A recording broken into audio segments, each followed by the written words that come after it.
안녕하십니까, 김일학 교수입니다. 오늘은 길 잃은 세대, 하나님은 어디에 계신가라는 토픽을 가지고 말씀을 나눠보고자 합니다. 오늘 우리가 살고 있는 세대는 길을 잃어버린 그런 세대입니다. 역사상으로 볼 때도 가장 불행한 시대이고, 마약과 음란물에 중독되어 정말 나아가야 할 방향을 상실해버린 그런 세대입니다. 모든 사람들이 뭔가 잘못되어 가고 있는 세상이라는 것을 알고 있으면서도 그런 현실에 직면하고 있으면서도 그 이유를 알지 못하는 시대입니다. 그러나 성경은 그 이유를 분명하게 말하고 있습니다. 이 세상이 혼란하고 갈 길을 잃어버린 것은 하나님의 법과 명령을 따르지 않기 때문이다라고 분명히 적고 있습니다. 로마서 3장 23절 말씀을 보면 모든 사람이 죄를 범하였음에 하나님의 영광에 이르지 못한다라고 적고 있습니다. 그래서 예수님이 오셔서 십자가에서 죽으시고 사흘 만에 부활하셔서 우리에게 생명과 소망을 주신 것입니다. 요한복음 3장 16절 말씀에서 보니까 하나님이 이 세상을 이처럼 사랑하사 독생자를 주셨으니 이는 저를 믿는 자마다 멸망하지 않고 영생을 얻게 하려 하심이라고 적고 있습니다. 또 더 나아가서 우리의 삶이 일상적으로 공허한 것은 우리가 죄 가운데 있기 때문에 그 공허함이 더욱더 절실하게 느껴지는 것입니다. 복음은 단순합니다. 복음이라는 개념은 복잡한 것이 아닙니다. 우리 모두가 죄인이고 예수 그리스도 안에서 구원을 얻는다는 이 단순한 논리가 복음의 전부입니다. 이 메시지는 어느 날 우리 모든 세대가 반드시 들어야 할 진리임을 우리가 깨달아야 되겠습니다. 세상에는 각가지 종류의 말들로 넘쳐나고 있습니다. 그러나 모든 말들은 사람의 생각 속에서 스쳐 지나가는 바람과 같이 공허한 메아리일 뿐이고 텅 빈 헛소리들 일 뿐입니다. 사람의 말은 잠시 우리들에게 위로의 위로를 줄 수 있어도 우리의 영혼을 새롭게 하지는 못합니다. 죽은 영혼을 살리고 혼란한 마음을 정결케 하며 길을 잃은 인생에게 방향을 제시하는 것은 하나님 말씀 외에는 어떤 것도 있을 수가 없습니다. 설교는 인간의 지혜와 말이 아니라 하나님이 다스리는 통치, 바실레이아, 하나님이 다스리는 그런 나라와 통치에 관한 것입니다. 저는 제 삶을 되돌아볼 때에 모든 것이 하나님의 은혜였음을 절실히 깨닫게 됐습니다. 시골 농부의 아들로 가난하게 태어나 돈도 없고 연줄도 없고 또 주변에서 도와주는 사람도 없었고 외롭고 험난한 삶을 온몸으로 버텨오면서 살아왔습니다. 대학 4년 동안 학창생활과 그리고 대학원 2년 반 동안에 그런 내 삶은 그냥 살기 위해서 몸부림치는 그런 날들이었습니다. 그러나 하나님은 이런 처절한 삶의 투쟁 가운데서도 순종하는 마음을 보시고 내게 긍휼과 자비를 베풀어 주셔서 그런 나에게 이런 고난의 여정을 통해서 나를 낮추시고 또 깨뜨리시고 빚으시고 견뎌낼 힘을 주셨고 어렵고 불가능해 보였던 미국 유학의 길까지 열어주셨습니다. 그 힘들고 어려운 유학 생활의 석박사 학위 과정을 성공적으로 마치기까지 그에게 돈이 학비와 생활비와 연구활동비, 국제여행 경비를 비롯한 모든 유학 경비를 다 하나님이 초자연적으로 하나님의 은혜로 다 해결해 주셨습니다. 요즘 환율로 치면은 1년에 1억 정도의 경비가 든다면은 8년, 9년, 10년 동안 외국 유학 생활을 통해서 들었던 경비를 계산해 보아도 여러분들이 쉽게 추측할 수 있겠죠. 그 많은 그에게 돈들도 하나님이 다 해결해 주셨습니다. 그것은 내 자신이 내 능력으로 한 것이 아니라 하나님의 은혜였음을 나는 절실히 느끼고 있습니다. 그 어려운 가운데서 캄캄한 터널을 통과할 때에도 하나님은 나를 혼자 내버려 두지 않으시고 함께 하시고 힘을 주시고 격려하시고 빚으시고 세워주신 분이 바로 하나님이십니다. 하나님은 살아계십니다. 우리는 우연히 존재하는 그런 이 지구의 생명체가 아닙니다. 하나님은 살아계십니다. 태초에 하나님이 천지를 창조하시니라는 창세기 2의 한마디 말이면은 하나님의 존재를 충분히 우리가 설명하고 이해하고 인정할 수 있습니다. 이 한마디 말을 여러분들이 믿는다면 가짜 종교와 거짓은 우리 모두의 삶에서 사라지게 될 것입니다. 인간이 사는 목적이 무엇이라고 여러분들은 생각합니까? 인간의 가치는 사회 권력이나 조직에서 오는 것이 아니라 하나님께로부터 주어진 것입니다. 우리의 악은 우리 마음에서 나온다고 성경은 경고를 하고 있습니다. 그래서 우리에게 필요한 것은 회개이지요. 내가 죄인임을 고백하고 하나님께 나아가서 하나님 앞에 나아가 돌이킬 때 우리 개개인의 삶의 변화는 시작되는 것입니다. 그러므로 하루하루를 믿음으로 순종하며 살아가야 할 이유가 바로 여기에 있습니다.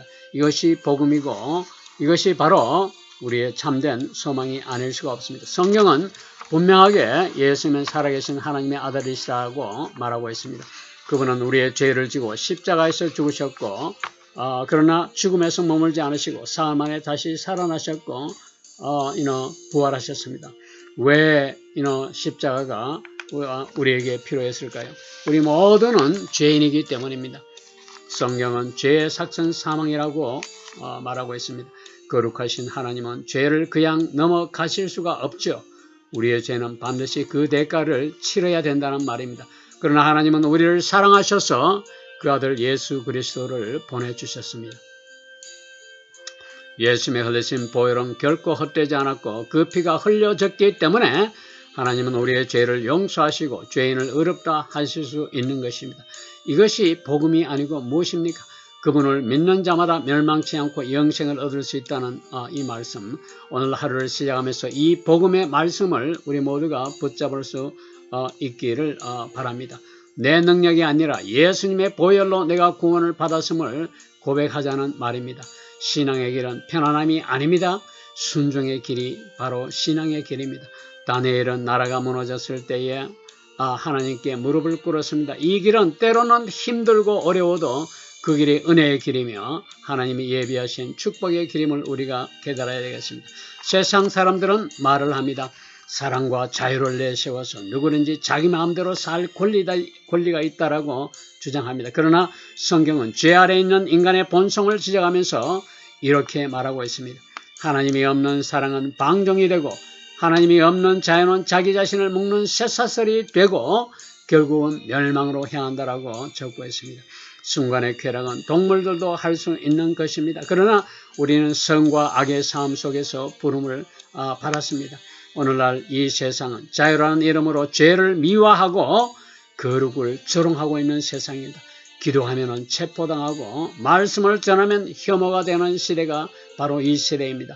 자유는 인간이 만들어낸 권리가 아니라 하나님이 주신 선물임을 우리가 알아야 되겠습니다. 그렇기 때문에 자유를 지키는 길은 그러니 대신은 하나님께로 우리가 다시 돌아가야 된다는 것입니다. 사람들은 남녀의 구분과 경계를 지어버렸습니다.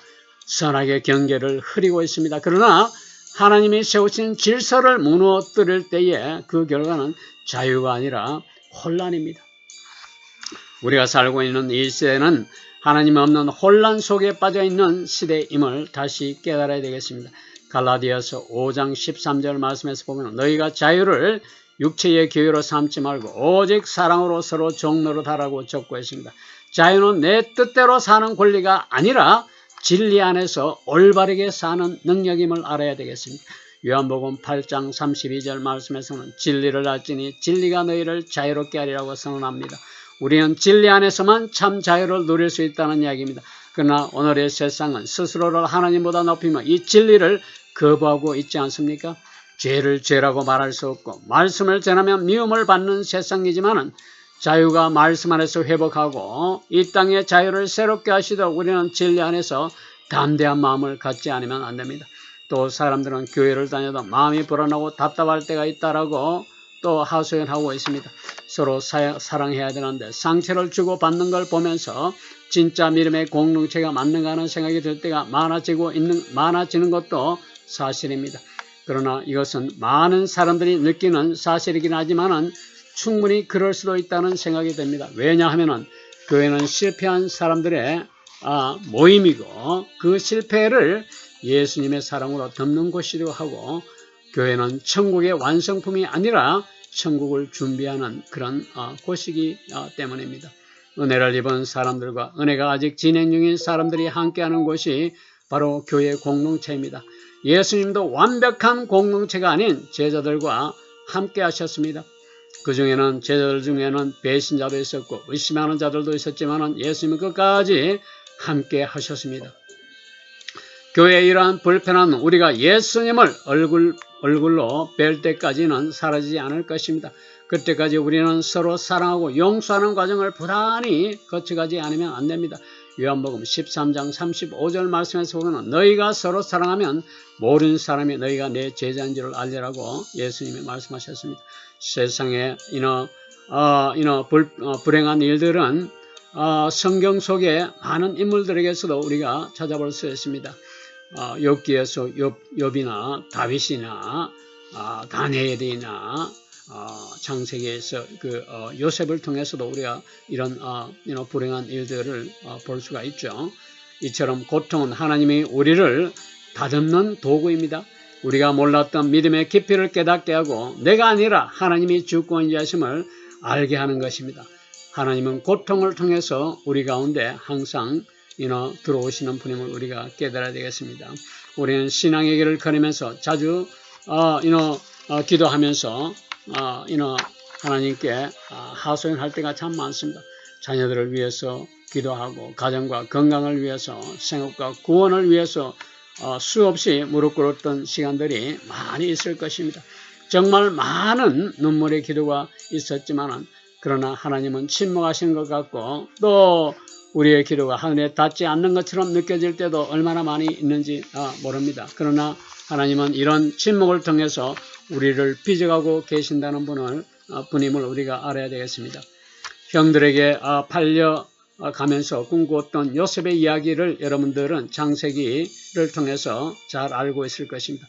요셉은 하나님께 선택을 받은 사람이었지만 그 꿈이 이루어지기까지 13년의 세월을 기다렸던 인물입니다.